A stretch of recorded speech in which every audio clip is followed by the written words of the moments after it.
What is up, Nick Blankenburg? Thanks so much for joining Sports Spectrum. Yeah, thanks for having me on. I appreciate it. Yeah, well, I'm so excited to hear more about your story, your hockey journey, and your faith in Christ. But we do get to talk to you during the summertime, which is very fun. And I love asking guests on the What's Up podcast, what are they all about right now? It could be like a new bucket list item, a life goal, or like a new life hack, something silly, a song or snack that you love. So what is Nick all about right now?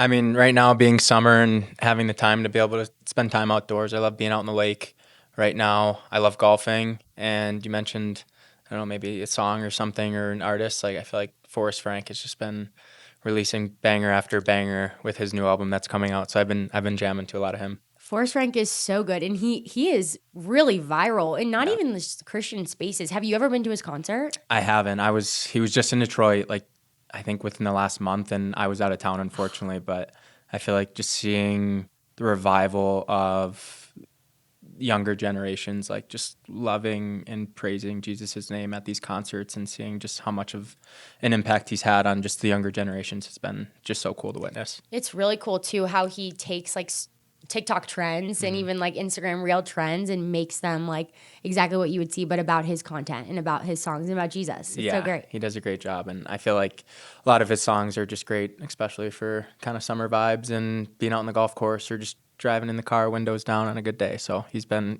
crushing it. Love it. Well, now you know what Nick is listening to and what's going on in his headphones, but you're a Michigan guy and from Michigan as well. When did your hockey journey really begin?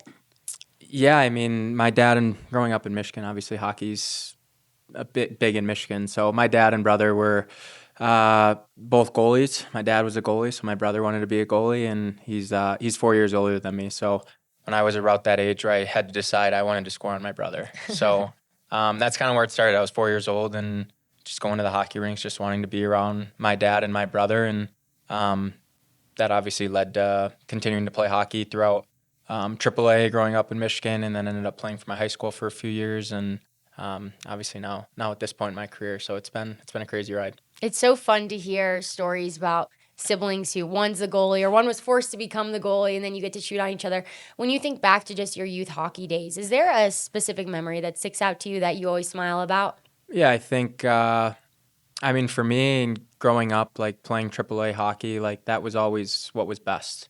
And unfortunately, I was cut from the team and after my freshman year of high school, and it was one of those, I feel like, moments looking back on where I was like, I wanted to quit, but I didn't, and I kept going, and I ended up having the best 3 years of my life playing for Romeo High School, and all the people that I met there and just the experiences that I had being able to play just high school hockey with my best friends that I grew up with and being able to represent our school. And I feel like those years just really made me just fall in love with the game and not put so much pressure on myself to be playing AAA and needing to go play juniors. Like I was just honestly just enjoying the moment and just loving the game.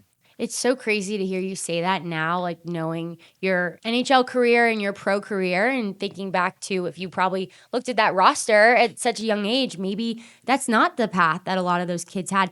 Who spoke into your life when you were sitting in that, oh my gosh, I just got cut from this team so early on? Yeah, I think obviously a lot of credit to my mom and dad for just being such a good support system for me, and just I feel like very early on instilling in me that my identity wasn't found in hockey and in sports. And I feel like that's just so true now more than ever, in being a professional and not allowing the things that professional life brings in terms of, you know what I mean, whether if it's money or fame or anything like that. And I just feel like it's just something I can always look back on. And I'm thankful that I was able to have a good understanding of that when I was a younger age, and definitely something I continue to fall back on, especially now in professional hockey. It's so cool to know that you had that foundation early on, because even when you're in the NHL and you're a professional athlete, that's, I feel, something that you have to decide to choose every day to remind yourself that your worth is in something else. Yeah, I mean, you nailed it. Like, you have to make that conscious decision every single day, because there's times throughout a long year or just throughout hockey season where it's like sometimes you can get wrapped up in, you know what I mean, a good game or a bad game and just certain stretches. And I feel like the quicker you can get back to those roots, obviously the better off you're going to be mentally, emotionally, just in all areas of your life. So Yeah, I feel like that would be my biggest advice to young athletes today, is just continuing to focus on your identity and make that a daily thing, and recognizing whose you are. And obviously that's being a child of God. And before you got to Michigan, you did play juniors in Canada, which Mm-hmm. I had a lot of friends who did juniors, and looking at their life versus the college life, like it's still very different, even though you're still playing the sport that you love. What was that transition like for you going into that new atmosphere? Yeah, that was very challenging for me. And I look back at my year in the AJHL, the Alberta Junior Hockey League, with the Okotoks Oilers, and my mom loves to tell this story, and I mean, I feel like it's I tell it all the time. But I remember getting to juniors, and I was 18 years old, just left home, 27 hours away, and just lonely, very anxious about, you know what I mean? What's going to happen? Am I going to be good enough to, get scouted to play college hockey? Obviously, that was the dream. And I just remember breaking down like 2 or 3 days in, and just like calling my parents, and just like again telling them like, hey, like I want to come home. Like I don't know if I can do this. And obviously super grateful for them for just, you know what I mean, pointing me in the right direction. And obviously that was towards Jesus. And they sent me a book. They sent me a Bible, and then they sent me a book called God Guy. And those two books really helped me throughout that process of, you know what I mean, being away from home, starting this new journey.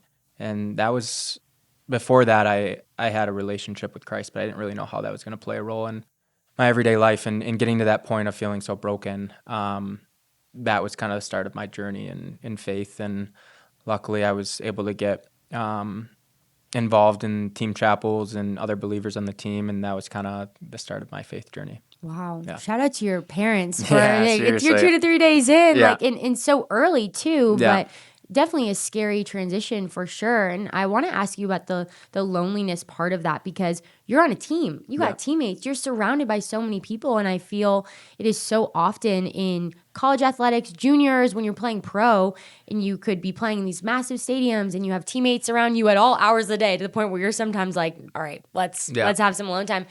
How do you feel that loneliness when you are surrounded maybe with a lot of people? Yeah, honestly, I'm still learning that at this point in my career, and I feel like even this summer I felt God just in my heart. Like, I'm surrounded by so many people, but like how many of these relationships that I have with these teammates are like deep relationships that are like not just surface level. So and I really felt that when I went home to Michigan for the summer and seeing, you know what I mean, buddies, guys that I skate with, guys that I train with. And I feel like for me now, just like really just having like deep conversations with people and just really just being vulnerable with people. And I feel like when you leave a conversation and you're like, you can smile and be like, man, like there was something in that conversation that was just different. Like you're just being open, you're being vulnerable with someone. And I feel like that's kind of where I'm at in my life right now. Like I want to have these like deep conversations with people. Hey man, how are you doing with life? You know what I mean? Like where's your heart at? Like how do you feel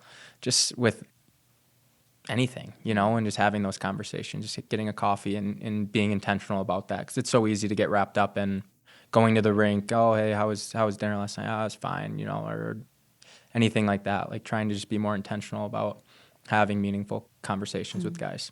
I love that. Something that I felt convicted about over the last couple months of my life is when I do have the opportunity to catch up with a friend or talk with my girlfriends, am I venting or am I like breathing life into them? Yeah. And so I love what you said just about like having intentionality. I know you're very vocal about your faith. How does your faith play a role in wanting to have thoughtful conversations, but also maybe not, come in, guns ablaze and like follow Jesus? How do you Yeah. have like the softness to that, but also be intentional about it? Yeah, I think just for me, like, is just listening to what other people are saying. Like, oh, I really struggle with this year, and be like, oh, I can relate to that too. Like one of my buddies, I won't name his name, but struggled this year playing professionally in the NHL, and we actually just sat and had a coffee last week, and I was like, man, like I feel the exact same way. Like I know exactly what you're feeling, and I was like, this is what helped me. This is where my foundation is and where my identity is, and that kind of drew me away from being led in the direction of hockey.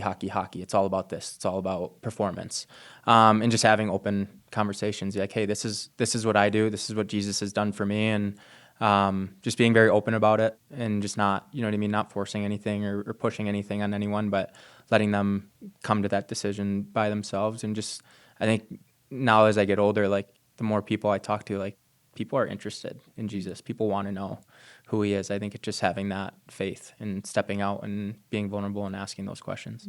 And you never know who is like dying for you to talk to them about it. Yeah. Like you really never know. Oh my gosh, when I said one little thing, my teammate like jumped on it. Yeah. And I think those have been moments for me where I'm like, oh, I could tell you wanted me to go there. Yeah. And I've been hesitant for this long. Like, Yeah. what am I doing? Yeah. I think part of it too is over the last year or two, like God's just worked in my heart in so many different ways. And one of them has been like he's putting me in certain locker rooms for a specific reason. And, it might be just maybe reaching one guy or maybe having a conversation with one guy who's struggling. And who knows if it changes his life a year down the road, maybe it just helps him out for, that day or that week or anything like that. And I just feel like I'm so much more than a hockey player. Hockey's going to come and go like that. What is it? Ecclesiastes, it's gonna be a breath of wind. And I just feel like God's put me in different places, whether if that was Nashville this year and the conversations I was able to have at chapels and with other guys on the team, and or even Colorado, like going there. And obviously I know Josh Manson has been on Sports Spectrum before, but like I just thought it was so cool how I get traded to Colorado and Josh Manson, another like very strong believer, we can have these conversations and talk to other guys. And I truly believe that God puts me in certain locker rooms, in certain positions for a reason and for a purpose. It's a really unselfish way to view being on different teams and having to pick up and go somewhere else. Yeah. And even in situations when you might not have the playing time that you want, or you're injured, or you're sidelined, or just intense, right? Like, okay, this is really hard, but what else can I get out of this experience? And speaking of different locker rooms, the first real locker room that you walked into, collegiately Michigan, mm-hmm. you walked on. What was that experience like, walking onto a premier program like that? Yeah, I mean, I think there's so many different moments in my hockey career that I look back on and I'm just so thankful for. Like, I think in the moment you're like, oh, like I wish I had a scholarship, or I wish I was, had this was I wish my situation was like this guy's. But I look back and I see God's hand in every area of my life, and I wouldn't be here if, if I wasn't 27 hours away from home in Okotoks, Alberta. Or I wouldn't be the person that I am if that didn't happen. I wouldn't be the person or the hockey player I am if I didn't walk on to Michigan. And I think for me, like I've always had to prove everything in my career, no matter, what the situation. I feel like every single year, no matter what happens for me and professionally, it's like, all right, now I got to go do it again the next year. I got to go prove it again. So it's nothing new to me, having to prove myself. And again, I think one of the biggest things is like, all right, like where does my identity lie? Like it doesn't lie in hockey. It doesn't lie in if I'm playing in the NHL or if I'm in the AHL or if I'm in the top 6 or if I'm healthy scratched or if I'm injured. Like God doesn't look at me any differently. And I think just trying to accept that, I think, can be a challenge at times as an athlete. But I feel like the more I go through these things, like these challenges, like being a walk-on at Michigan or anything like that, it just prepares me for what God has in store for me next. Mm-hmm. That's really good. And I also feel like you can strive for those things. Like there's a stereotype almost that when you're Christian, you're outspoken about it. It's kind of like a soft thing. Mm-hmm. It's like, no, you can still be like, I want to take your job to your own teammates. Yeah, but for sure. At the same time, like love them off the ice and like treat them with respect, and even people who are older than you, right, at the same time. And I feel like you can hold both things at once. And that is a misconception that maybe younger athletes grow up with, that you can really feel free in how you play when you're there. Yeah. In college, specifically going back to your time at Michigan, is a time when you can really lean into your faith and run to God, or you can run away from God. Yeah. So I'm curious for you, what did that look like while you were in college, fighting to compete for that team and ultimately like having an incredible career and becoming the captain? Yeah. Well, I mean, looking back at college, I learned a lot about just who I am and I think where I was at spiritually too. I think in the beginning parts of college, I was newly becoming, a Christian, and what it meant to live for Jesus every single day. And there was obviously struggles and challenges that came with that. And I think by the time after COVID happened, by my senior year, between going through chapels, between having conversations with guys, like I was at a point where I thought that I was living like a dual life almost, where I was living, one part of my life for Jesus and the other part for Nick or for worldly temptations or desires. And feel like by the time I got to my senior year, I was really involved with Grace Bible Church in Ann Arbor. I ended up making the decision after my senior year to get baptized, and I just felt just God working in my heart. And that was a lot of time spent in prayer and reading his word, obviously decisions, where to sign, when to sign, and just things that just ultimately had to surrender into God's hands. And obviously super thankful for that experience. And I always say, like, he's got me to this point. Like, he's not going to stop now. Like, everything that he's done in my life has turned out greater than anything that I could ever imagine. So that just gives me faith and trust that whatever season or situation I'm in now, that he's going to use it for good. That's a great phrase to remind yourself of. And I would say to myself, all right, the same God that brought me to this team is the same God that's making me sit on the bench, or the same God that is bringing me through this injury. Or, I would be reminded that just by like looking at my campus around me. And it just helped me so much to remind yourself, like, look back at what he's already done for you. Because when you can sit in that gratefulness, almost, it really allows you that freedom as well in your faith. With your NHL career, what was your, oh my gosh, this is the NHL. What most surprised you about that when you first took the ice? I mean, I think obviously like playing in your first game and scoring your first goal. Like when I left Michigan, I played the last 7 games with Columbus. And I think obviously game 1 was my first ever game. And I think in game 5 or 6, like I scored my first goal. And I think that was like the welcome moment. Like it was against Edmonton and we were playing against McDavid. And I was just like, well, like this is real life right now. Like this is nuts. So yeah, I feel like going through that process and obviously that was super special to have family there and just to be able to experience that. You also had another fun kind of first moment. Your first goal in Nashville when you were with the Predators was an OT game winner at Bridgestone Arena. Is that right? Yeah, that was pretty cool too. There's actually a really funny picture. Like my girlfriend doesn't really. We've been dating for just under 2 years now, so she didn't really understand hockey. She's from Peru. She's not from the United States. So she didn't really understand hockey and the culture of like when I told her that was the first game she went to was that game. No, well, of course you scored. I know. Come on, so now we know why you she's scored my the good game luck winner. charm. But I remember telling her, I'm like, listen, like you sit in like the family section, like don't go on the glass. Like I don't want to see you. Like I don't, you know what I mean? Like, but she didn't understand, like, you know what I mean? If a guys see your girlfriend or your wife on the glass, like most of the time, like, oh, like what's she doing there? Have a hard time. So I was like, hey, just go 7 rows up, like sit in your seat. And there's actually like an unbelievable picture when I scored the OT winner. She was literally like basically right behind the glass, like, and just her like facial reaction and mine are like literally the same. So is that like, where she sat or she ran down? She in overtime, I think she was there for, you know what I mean, the third period and she befriended, you know what I mean, whoever was letting people down in the first 2 rows. And I just will always look back at that picture and be like, that is just crazy how things work out. Like that was her first really game watching me play, and it just happened to be overtime winner. And then the pictures of her in the background, so like cool. It was pretty funny. So definitely a cool experience. So she's off the hook for like not listening to you all the time. Like if you give a suggestion, she can have some say in what she wants to do. Yeah, when it comes to hockey. I gave her a little bit of slack after that one, but I was like, no, like seriously, like you can't go to the you can't go sit on the glass. Like it's not happening. Just for overtimes, maybe. Yeah. Man, that is such a cool story. And just speaking about your time in Nashville, what did you enjoy most about that season in your life?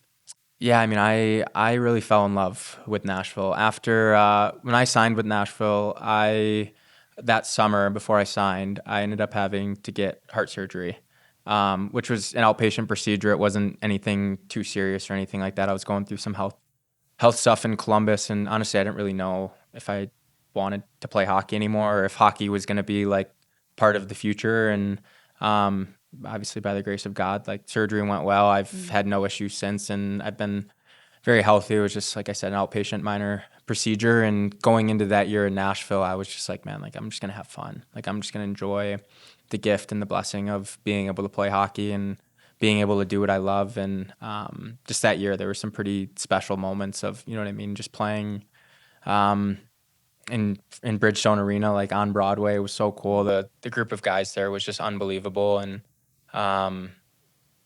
it was just obviously like the overtime goal. Like that was a pretty cool moment for me. Like my first goal as a Predator. And then obviously last year, like just the team and just the group of guys and the way last year went with Nashville was just something that obviously I'm very thankful for, and just was very thankful to be healthy too and just being able to play.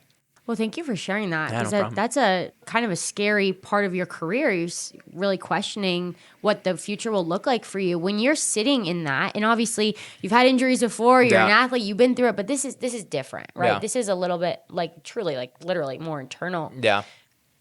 How was your faith challenged during that season of your life? Yeah, I mean, I think obviously it's funny. Like I always say, like I look back at it and like I wouldn't say like I'm thankful that I had to get it, but like I don't think I would change anything that happened leading up to that situation of having to go through that and to go do that. Because I think God just really revealed some things in my heart, some idols that I feel like were growing due to hockey and growing due to just being a professional and, you know what I mean, wanting more and wanting to, you know what I mean, solidify yourself and sign that next contract and, you know what I mean, the comfort and the security that maybe money can bring or that the lifestyle of hockey may be able to bring. And I feel like in that moment, it was almost just like, hey, like take a step back. Like there's much more to this. And I feel like he was just aligning the posture of my heart with his will and just transforming my character and just opening my eyes to what truly matters and what's important. And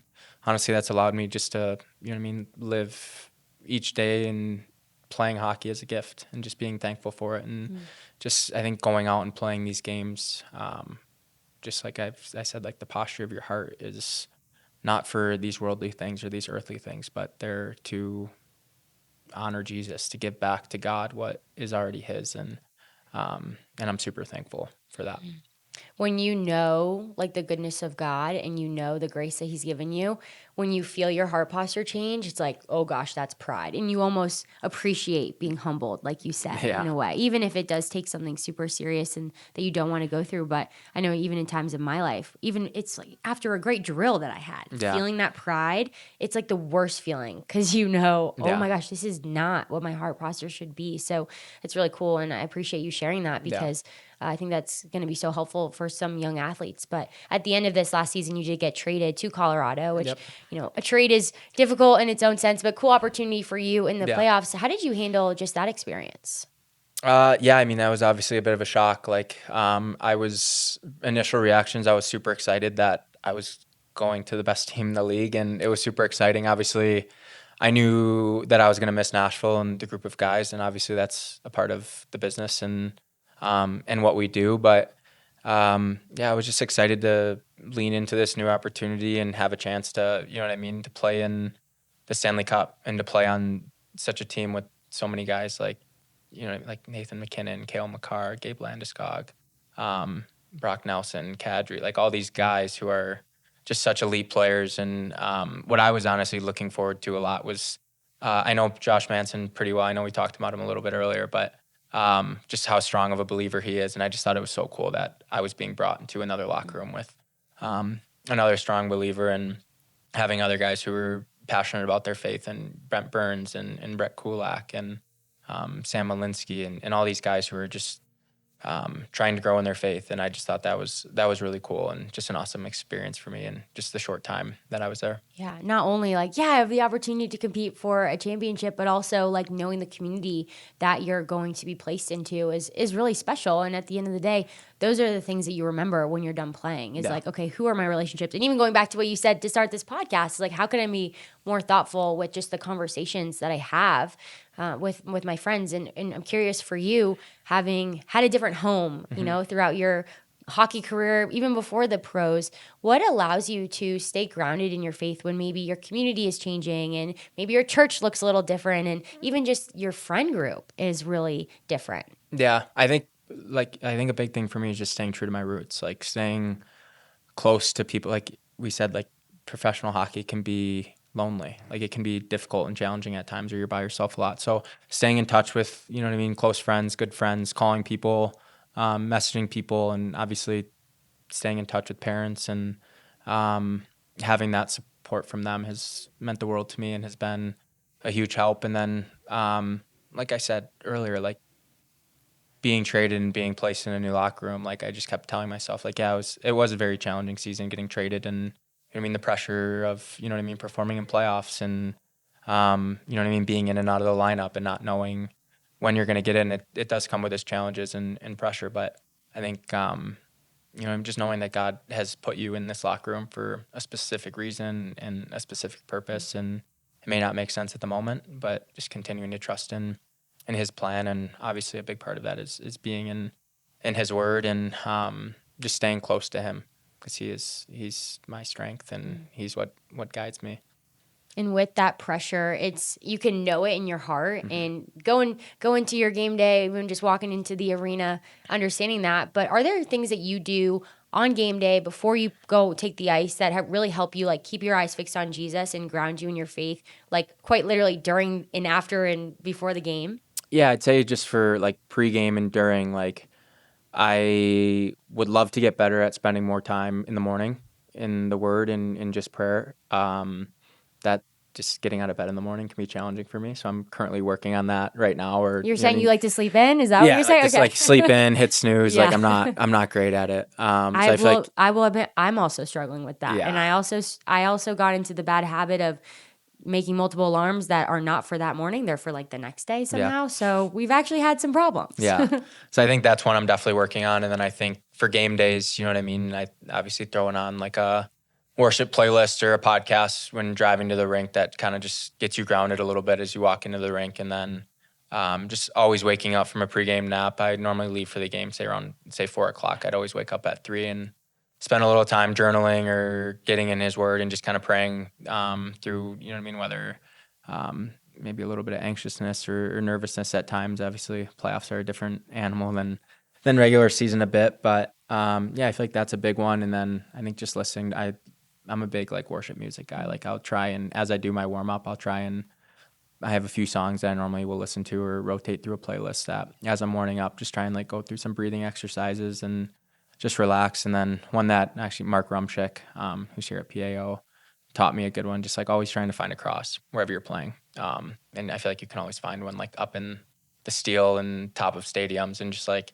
once the national anthem's over, like finding that and then just looking at that, you know what I mean, through TV timeouts or trying to keep a verse on your heart that you just keep reciting to yourself on the bench or throughout different parts of the game.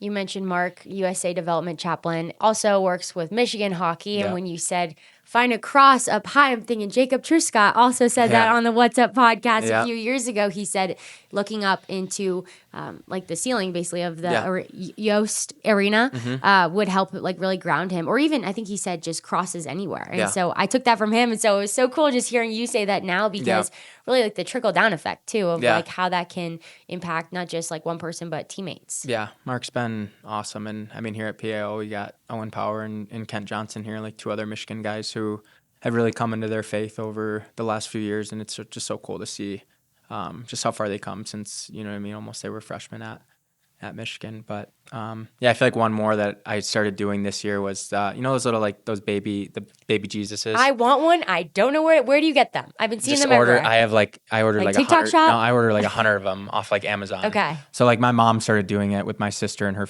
her kids like 2 years ago. She'd hide like 1 or 2 of them around the house. Okay. And it would go like maybe a month or 2, or sometimes it'd go a couple days or however long until they find it. Then they would do it back to them.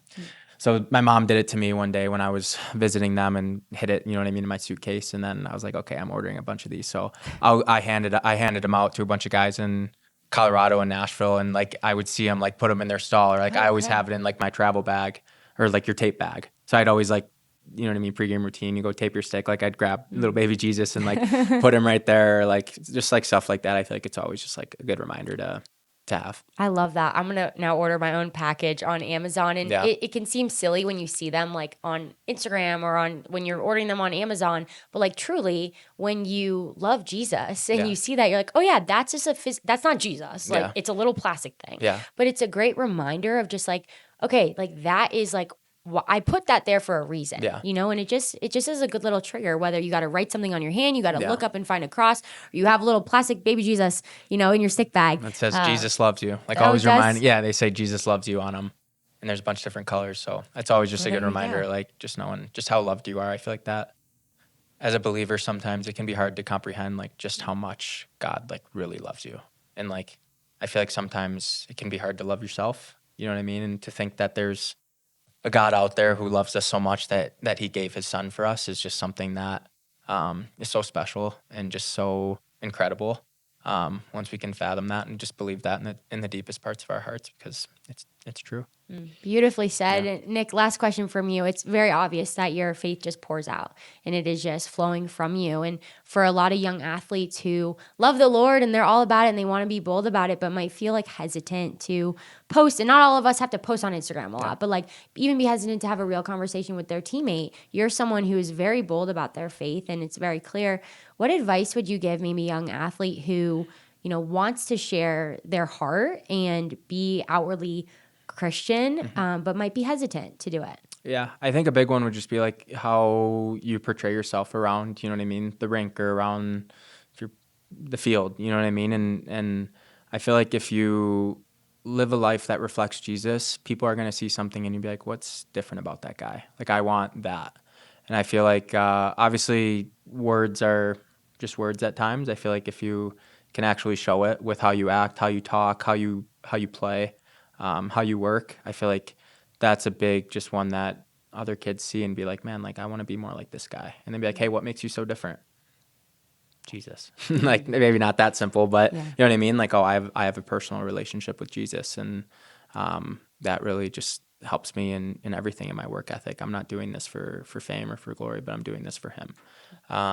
So yeah, I feel like that would be my advice that I'd give. That's good. And if you really like them, you can give them a little Jesus loves you figurine. Start passing out baby Jesus figures or start hiding them around. I'll hide them around the rink sometimes when guys walk down. There you go. So well, hey, now you know who it was who was hiding baby Jesus around the rink. But Nick, seriously, this was like so fun to get to know you, hear your story, and cheering you on and off the ice and whatever locker room you find yourself in throughout the rest of your career. So seriously, I'm so excited for the rest of your summer, and we appreciate you making time. Yeah, thank you. I appreciate it.